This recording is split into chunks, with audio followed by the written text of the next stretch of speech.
এই ঠাইখিনিলৈ আহিবলৈ মানুহে ঘিণ অনুভৱ কৰে, কাৰণ এইটো গেলেকী চাৰিআলিৰ কাষত থকা যিটো শৌচাগাৰ, আৰু এই শৌচাগাৰৰ অৱস্থাটো এনেকুৱা এটা কৰি পেলোৱা হৈছিল য'ত একাংশ জ্ঞান নথকা মানুহে জাবৰ জোথৰ পৰা আদি কৰি শৌচাগাৰ কি ধৰণে ব্যৱহাৰ কৰিব লাগে সেইটোতো চিভিক চেন্স বহুতৰে নাই, আৰু কি ধৰণে জাবৰ জোথৰ পেলাই গোটেই অঞ্চলটো কদৰ্যময় কৰি পেলাইছিলে। আৰু এটা কথা আপোনালোকে নিশ্চয় জানে, আপুনি যিকোনো অঞ্চলতে আপুনি ফুৰিবলৈ যেতিয়া যাব, দূৰলৈ যাওক বা ওচৰলৈ যাওক, যিকোনো ঠাইতে যেতিয়া যাব আৰু য'ত আপোনালোকে শৌচাগাৰ যেতিয়া দেখিব, ৰাজহুৱা শৌচাগাৰ যেতিয়া চাফ চিকুণ হৈ থাকে, তেতিয়া সেই ঠাইখিনিৰ নামো বিভিন্ন ঠাইত আলোচনা হয় যে ঠাইখিনি ভাল, শৌচাগাৰ যথেষ্ট সুন্দৰ কৰি ৰাখে, ৰাজহুৱা শৌচাগাৰ যথেষ্ট ভালকৈ ৰাখে।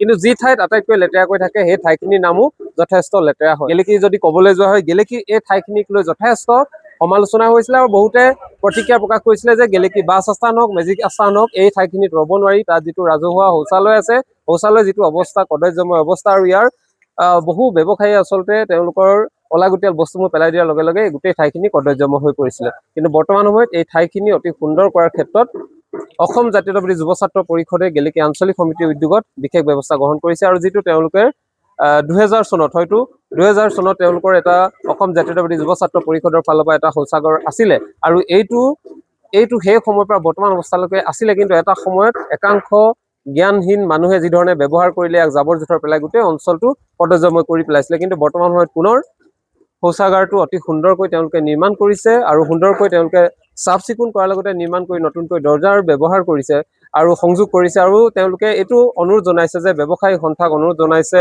আৰু ইয়াত যিসকল ব্যৱহাৰ কৰিব আচলতে সকলোৱে কি ধৰণে আচলতে আপোনালোকে শৌচাগাৰ ব্যৱহাৰ কৰিব লাগে এইটো জানে, কিন্তু বহুতে খৰধৰ হওক বা তেওঁলোকে নিজৰ ঘৰৰ শৌচাগাৰ যি ধৰণে ব্যৱহাৰ কৰে তাৰ সমান্তৰাল ৰাজহুৱা শৌচাগাৰ কিন্তু বহুতে এনেকুৱাকৈ থৈ গুচি যায় যেন এইটো একেবাৰে অলাগতিয়াল সামগ্ৰী। সেয়ে এই ক্ষেত্ৰত সকলো সাৱধান হৈ প্ৰথমে আমি অসম জাতীয়তাবাদী যুৱ ছাত্ৰ পৰিষদ গেলেকী আঞ্চলিক সমিতিৰ তৰফৰ পৰা আমি সকলোকে শ্ৰদ্ধাৰে আমি অভিবাদন জ্ঞাপন কৰিছোঁ।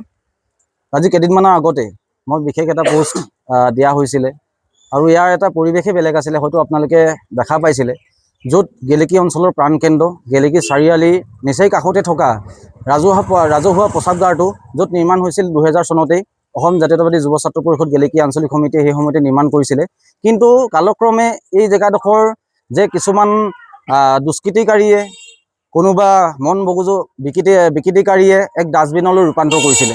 কিন্তু আমি খুবেই দুখ পাওঁ যে এনেকুৱা এটা পৰিৱেশত আমি বাস কৰি আছোঁ নেকি, য'ত ইমান এটা ঐতিহাসিক ঠাই হয় গেলেকী, য'ত সভ্য সমাজে বাস কৰি আছে, কিন্তু এই সভ্য সমাজৰ মাজতেই কিছুমান যে এনেকুৱা দুষ্কৃতিকাৰী মনৰ ভাৱৰ যিসকল লোক আছে, তেওঁলোকে গেলেকী চাৰিআলি প্ৰাণকেন্দ্ৰ গেলেকী যিটো চাৰিআলিৰ কাষতে লাগি থকা ৰাজহুৱা প্ৰস্ৰাৱগাৰটো ইমানেই লেতেৰা আৱৰ্জনা ভৰ্তি কৰিছিলে যে ডাষ্টবিনলৈ ৰূপান্তৰ হৈছিলে। কিন্তু তাৰ কালক্ৰমত আমি ভাবিলোঁ যে এই কথাই নহয়, কিন্তু বিভিন্ন দিশৰ পৰা যাত্ৰীসকল ইয়াত আহি পিনি ৰয়, ইয়াতে ওচৰতে বাছ ষ্টেণ্ড লাগি আছে, আপোনালোকে দেখিছে। কিন্তু এনেকুৱা এটা পৰিৱেশৰ মাজত মানুহ কেনেকৈ ইয়াত জীয়াব, বা এনেকুৱা পৰিৱেশৰ মাজত কেনেকৈ আমাৰ ছাত্ৰ ছাত্ৰীসকলে ইয়াত ৰখিব, আৰু বিভিন্ন দূৰ দূৰণিৰ পৰা অহা যাত্ৰীসকলে প্ৰসাৱ কৰিবৰ কাৰণে ইয়াত এডোখৰ নিৰ্দিষ্ট জেগা নাই, এই জেগাডোখৰেই আছে। এই জেগাডোখৰ যদি ডাষ্টবিনলৈ যদি ৰূপান্তৰ কৰে, তেতিয়াহ'লে আমাৰ ভৱিষ্যত কি হৈ আছে?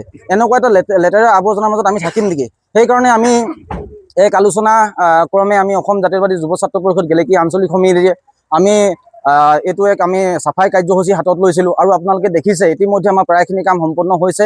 আৰু আমি ধন্যবাদ জ্ঞাপন কৰিছোঁ গেলেকী ব্যৱসায় সন্থা, গেলেকী অঞ্চলৰ এক উদীয়মান যুৱ ব্যৱসায়ী সঞ্জয় গোৱালাদেৱক, আৰু গেলেকী আন এজন বিশিষ্ট ব্যৱসায়ী যুৱ ব্যৱসায়ী নিপেন গগৈদেৱ, আৰু তেনেকুৱা আমাৰ বিভিন্ন ইয়াত ই ৰিক্সা চালক সন্থাই আমাক সহযোগ কৰিছে এইখিনি ক্ষেত্ৰত, চাফাই কৰাৰ ক্ষেত্ৰত আৰু উক্ত কামখিনি কৰাৰ ক্ষেত্ৰত যিসকল ব্যক্তিয়ে আমাক সহায় সহযোগ কৰিলে আমি সকলোকে ধন্যবাদ জ্ঞাপন কৰিছোঁ।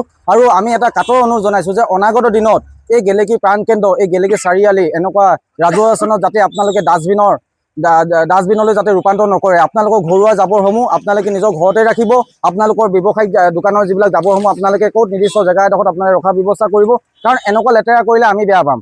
আৰু সেইকাৰণে আমি কঠোৰভাৱে তেওঁলোকক আমি জনাব বিচাৰিছোঁ যে অনাগত দিনত যদি এনেকুৱা লেতেৰা আৱৰ্জনা কৰি এই ঠাইডোখৰ কৰিবলগীয়া হয়, তেতিয়াহ'লে আমি ইয়াত কিন্তু বিহিত ব্যৱস্থা ল'বলৈ বাধ্য হ'ম। আপোনালোকৰ মাধ্যমেদি মই গেলেকীবাসী ৰাইজক এতিয়াই অনুৰোধ কৰিব বিচাৰোঁ, গেলেকীখন পৰিষ্কাৰ আৰু পৰিচালনাৰ ক্ষেত্ৰত গেলেকীৰ প্ৰতিজন নাগৰিকৰ দায়িত্ব আৰু কৰ্তব্য বুলি মই অনুভৱ কৰোঁ।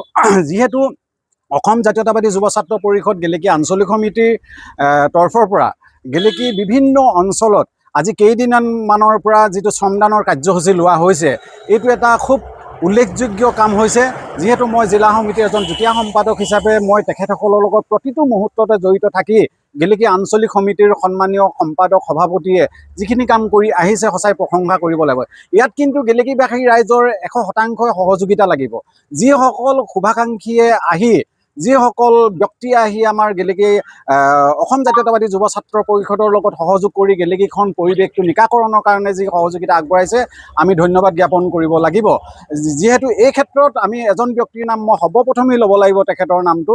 যিহেতু তেখেত এজন জ্যেষ্ঠ ব্যৱসায় সমাজকৰ্মী, চাহ জনজাতি ছাত্ৰ সন্থাৰ নাজিৰা মহকুমা সমিতিৰ সভাপতি সঞ্জয় গোৱালাদেৱে আমাৰ গেলেকী আঞ্চলিক সমিতিৰ যুৱ ছাত্ৰ পৰিষদৰ এটা কথাতেই তেখেতে একেষাৰে ক'লে যে ইয়াত যিখিনি লাগে সামগ্ৰী মই যোগাৰ দিম যিমান পাৰোঁ। তেখেতে বহুখিনি সামগ্ৰী যোগান দি আজিও দৰ্জা দুখন তেখেতে আমাক ক্ৰয় কৰি দিছে যে ইয়াত লগাবৰ কাৰণে। আৰু এজন বিশিষ্ট ব্যৱসায়ী নিপেন গগৈ ডাঙৰীয়াই যিখিনি আমাৰ মিস্ত্ৰীৰ পৰা আদি কৰি খা খৰচ হৈছে সেইখিনি তেখেতে দি পিনি যিখিনি সহযোগিতা কৰিছে, আমি নিপেন গগৈ ডাঙৰীয়াকো আমি ধন্যবাদ জ্ঞাপন কৰিব লাগিব। বাকী ৰিক্সাৰ ক্ষেত্ৰত মই এটা কথাই ক'ব লগা আছে, ৰিক্সা গেলেকীত বহুত আছে, কিন্তু আঠখেলৰ লাইনত যিটো ৰিক্সা চলি আছে এইটো বাস্তৱ সত্য কথা। তেখেতসকলে আমাৰ পূৰ্ণ সহযোগিতা কৰি যিয়ে নহওক লাগে আৰ্থিকভাৱে সহায় কৰিছে। বাকী আৰু বহুখিনি ৰিক্সা আছে, তেওঁলোকৰ কিন্তু গুৰুত্বটো মই বৰ সীমিত দেখিছোঁ। মই এটাই কথা ক'ব বিচাৰোঁ যে স্পষ্টকৈ গেলেকী চাৰিআলিখন পৰিষ্কাৰ পৰিচালনাৰ ক্ষেত্ৰত স্বতঃস্ফূৰ্তভাৱে সহযোগিতা কৰাটো আমি বিচাৰোঁ। যিহেতু ব্যৱসায় সন্থা ওলাই আহিছে, ব্যৱসায় সন্থাটো যি পাৰে আমাক সহযোগ কৰি আহিছে, কিন্তু ইয়াত এটা মেজিক আৰু বাছ লাইন আছে। তেখেতসকলক আমি বাৰম্বাৰ অনুৰোধ কৰি আছোঁ এতিয়ালৈকে যে এই জেগাডোখৰ বহুত এটা কদৰ্যময় এতিয়া দ হৈ গ'ল, গাঁত হৈ গ'ল, ইয়াত চেনগেবেল দিব লাগে, কিবা দিব লাগে। তেওঁলোকে আশ্বাস দিছে, কিন্তু এতিয়ালৈকে কামটো হৈ উঠা নাই। গতিকে স্বতঃস্ফূৰ্ত আমি ইমান ৰিকুৱেষ্ট কৰিবলগীয়া কথাই নহয়। গতিকেলৈ তথাপিতো তেওঁলোকে এই কামখিনিত সহযোগ কৰিলে অনাগত সময়ত আৰু গেলেকীত কাম হ'ব বুলি আমি আশা কৰোঁ।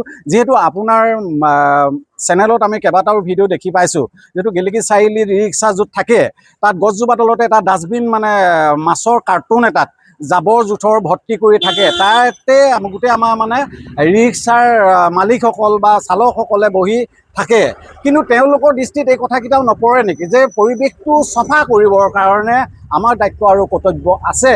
গতিকে অসম জাতীয়তাবাদী যুৱ ছাত্ৰ পৰিষদৰে দায়িত্ব নহয়, প্ৰতিজন গেলেকী নাগৰিকৰে দায়িত্ব। গতিকে ভাবোঁ যি গত সময়ছোৱাত যি ভুল কৰিছোঁ, এতিয়া আমি এটা নিউজ হোৱাৰ লগে লগে আমি বহুত গেলেকীবাসী এজন সচেতন ব্যক্তি হিচাপে বহুত আমি অপমানিত অনুভৱ কৰোঁ। যিহেতু আপোনাৰ চেনেলত কেইবাবাৰো নিউজ হৈছে এই টয়লেটটোৰ ক্ষেত্ৰত, গতিকে আমি অনুভৱ কৰিছোঁ অতি সোনকালেই টয়লেটটো আমি ঠিক কৰিব লাগে। গতিকে আমাৰ গেলেকী আঞ্চলিক সমিতিৰ সন্মানীয় সম্পাদক আৰু সভাপতিৰ তৎপৰতাত খুব তৎকালীনভাৱে কামটো কৰা হৈছে আৰু আমাৰ ব্যৱসায় সন্থাই যথেষ্টখিনি আমাক সহযোগিতা আগবঢ়াইছে। আমি ধন্যবাদ জ্ঞাপন কৰিব লাগিব। নমস্কাৰ, আপোনালোকৰ চেনেলত বহুতবাৰ দেখিছোঁ গেলেকী এই টয়লেটটোৰ বিষয় লৈ আমি বিশেষকৈ সচেতন নাগৰিক হিচাপে আমি বৰ লজ্জাবোধ কৰিছোঁ। গতিকে মই অত্যন্ত সুখী হৈছোঁ যে তেখেতলোকে যিদিনাখন কামটো ইয়াত চাফ চিকুণৰ কাৰণে যিদিনাখন হাতত কাৰ্যসূচী লৈছিলে, অৱশ্যে মোৰ সেইদিনাখন অলপ নৰিয়াত পৰি আছিলোঁ। গতিকে সেই দিনটোত মই তেখেতলোকৰ লগত সহযোগ কৰিব নোৱাৰিলোঁ। যেতিয়া মই সুস্থ হ'লোঁ, আহি তেখেতলোকৰ লগত আজিৰ দিনটোতে মই 3-4বাৰমান আহিছোঁ। মোৰ ইয়াৰ আগত আজি বহুত দিনৰ আগত গেলেকীত যদিও ব্যৱসায় সন্থা আছিল, কিন্তু বৰ নিষ্ক্ৰিয় থকাৰ কাৰণে আমি তাৎক্ষণিকভাৱে এখন জৰুৰী ৰাজহুৱা সভা আহ্বান কৰি আমি আমাৰ নতুনকৈ কমিটিখন গঠন কৰিলোঁ। সেই কমিটিখনত এই অভাজনকে সভাপতি দিছে। সভাপতি দিয়াৰ লগে লগে মই গেলেকী চাৰিআলিৰ যিসকল শুভাকাংক্ষী সকলোৰ লগত মই অহৰহ সহযোগ কৰিছোঁ। কি হিচাপে আমি গেলেকীখন এই প্ৰদূষণমুক্ত কৰিব পাৰোঁ, কেনেকৈ আমি গেলেকীখন চাফ চিকুণ কৰিব পাৰোঁ, আমাৰ গেলেকী সুনাম এটা কঢ়িয়াই আনিব পাৰোঁ, তাৰ কাৰণে মই চেষ্টা কৰিছোঁ। মই যথেষ্ট সুখী আমাৰ এই যুৱ ছাত্ৰ পৰিষদে যে এনেকুৱা কাৰ্যসূচীবিলাক হাতত লৈছে। অনাগত দিনতো তেখেতলোকে যেনেকৈ কাৰ্যসূচী নহওক, মই মোৰ ব্যৱসায় সন্থাৰ ফালৰ পৰা মই সম্পূৰ্ণ তেখেতলোকৰ লগত সহযোগ কৰিম বুলি মই আশ্বাস দিছোঁ। আৰু ভৱিষ্যতে ব্যৱসায়ীসকলক মই এইটোৱে আহ্বান জনাওঁ, কাৰণ ইয়াত যুৱ ছাত্ৰ পৰিষদে হওক বা ব্যৱসায় সন্থাই হওক, সভাপতিয়ে সম্পাদকে সকলো কাম কৰিব নোৱাৰে। সকলোৰে সহযোগ লাগিব আমাৰ ইয়াত। সকলোৱে নিশ্চয় জানিব লাগিব আমি যেনেকৈ এই বস্তুটো বুজি উঠিছোঁ, তেখেতলোকেও বুজি উঠক যাতে আমি ইয়াত জাবৰ পেলাব নালাগে, আমাক এই প্লেচটো আমাৰ কাৰণেই লাগে, আমাৰে কোনোবা এজন আলহী অঙৈ বঙৈ আহিব, তেখেতলোকক আমি পেচাবগাৰটো দেখুৱাবলৈ আমি যাতে দেখুৱাব পাৰোঁ, তেনেকুৱা এটা পৰিৱেশ যাতে গঢ়ি তোলে। আৰু সকলোৱে যাতে ইয়াত আমি ধৰি লওক দিনৰ ভাগত আছোঁ, দিনৰ ভাগত আমাৰ ই ৰিক্সাসকলে হওক বা অন্য সচেতন নাগৰিকে হওক ইয়াত নেপেলাব বুলি ক'ব, কিন্তু নিশা ভাগত যাতে কোনো দুষ্টিকাৰীয়ে আহি যাতে ইয়াত এই কামটো নকৰে, তাৰ বাবে মই তেখেতসকলে কঠোৰ অনুৰোধ জনালোঁ। আৰু যদি আমি অনাগত দিনত তেনেকুৱা যদি দেখা পাওঁ বা কোনোবাই আমাক যদি অৱগত কৰে, তাৰ ওপৰত আমি যি ধৰণে পদক্ষেপ ল'ব লাগে আমি তেনেকুৱা বিহিত ব্যৱস্থা ল'বলৈ বাধ্য হ'ম। তাৰ কাৰণে যাতে আমাৰ যুৱ ছাত্ৰ পৰিষদে হওক বা ব্যৱসায় সন্থাকে হওক যাতে দোষাৰোপ নকৰে, ই মোৰ ভাইয়ে হওক বা মোৰ অঙৈ বঙৈ হওক বা আন কোনোবাই হওক, গেলেকীখনৰ পৰিৱেশটো সুস্থ সবল কৰিবৰ কাৰণে তেখেতলোকৰো আমাৰ অৰিহণা থাকিব বুলি মই কামনা কৰি মোৰ চমু বক্তব্য সামৰণি মাৰিলোঁ।